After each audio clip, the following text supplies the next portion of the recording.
Last time I talked about energy flow in the ecosystem.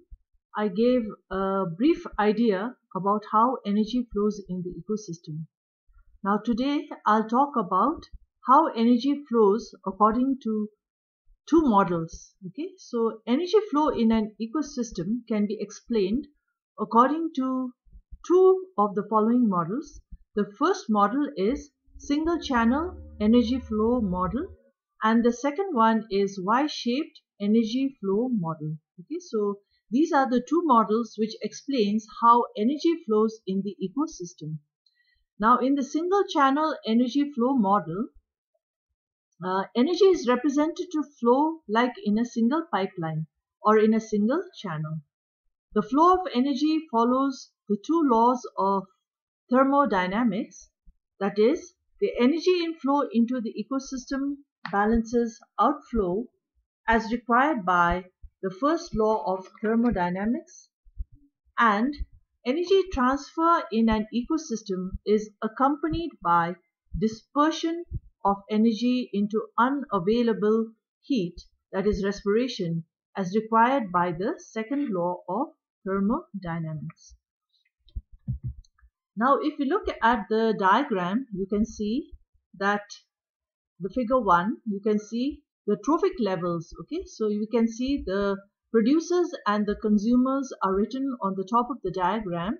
1, 2, 3. The consumers are of two types. The herbivores are the primary consumers, and the number 3 are the carnivores are the secondary consumers.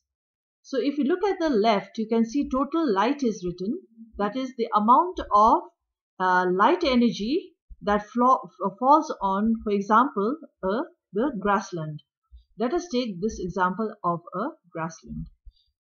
So the total energy input I, which is written there, you can see a part of it is again lost. Okay, when you can see the down arrow, and a part of it, that is 3000 kilocalories, when it falls on the plants, you can see that only 1500, okay, that amount is assimilated by the plants. That means the rest is not assimilated by the plants. The capital A which is written is assimilation, or also PG is written known as gross production.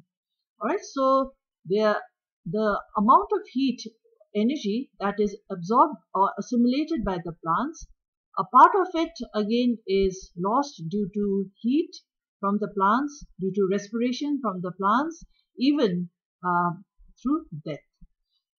Then you can see that when all this happens, only 15 kilocalories, okay, that becomes the net primary production.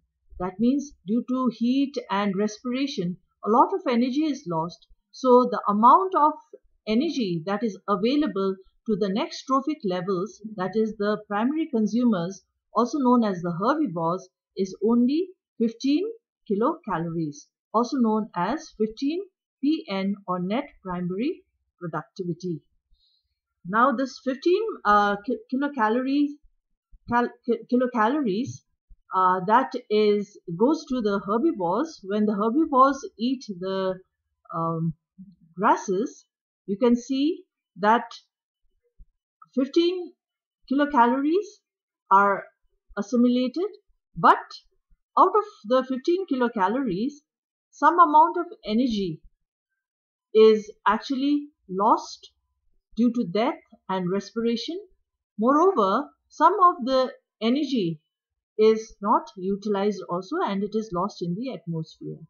So when this amount of energy that is assimilated, that goes to the carnivores, that is available for the carnivores, is only 1.5 kilocalories. And this is available to the carnivores, but also here, when this amount of energy, when it reaches the carnivores, a part of it is also lost as unutilized energy, and you can see that the carnivores assimilate only 0.3 kilocalories, also known as P3, and that also a part of it is lost due to death and respiration. So the figure represents a very simplified energy flow through three trophic levels. From this figure, it becomes evident that the energy flow is greatly reduced at each trophic level, from producers to herbivores and then to carnivores. Further, the flow of energy is unidirectional and the energy never flows backwards. Thus, at each transfer of energy from one trophic level to another, major part of energy is lost as heat or respiration or other form. There is a successive reduction in energy flow, whether we consider it in terms of total flow, that is total energy input and total assimilation, or secondary production and respiration components. Thus, of 3000 kilocalories of total light falling onto the green plants, approximately 1500 kilocalories is absorbed, of which only 15 kilocalories is converted at the first trophic level, that is the producer level. Thus, net primary production is nearly 15 kilocalories. Out of 15 kilocalories available to the primary consumers, like the herbivores, due to loss of energy due to respiration and death, along with unutilized energy, only 1.5 kilocalories is assimilated by the herbivores. Thus, the net secondary production, P2, which is shown in the diagram, is only 1.5 kilocalories. Further, when this energy is transferred to the secondary consumers, P3, which is shown in the diagram, only 0.3 kilocalories is assimilated, whereas the rest is lost due to respiration and death. It becomes evident from the figure that there is a successive reduction in energy flow at successive trophic levels.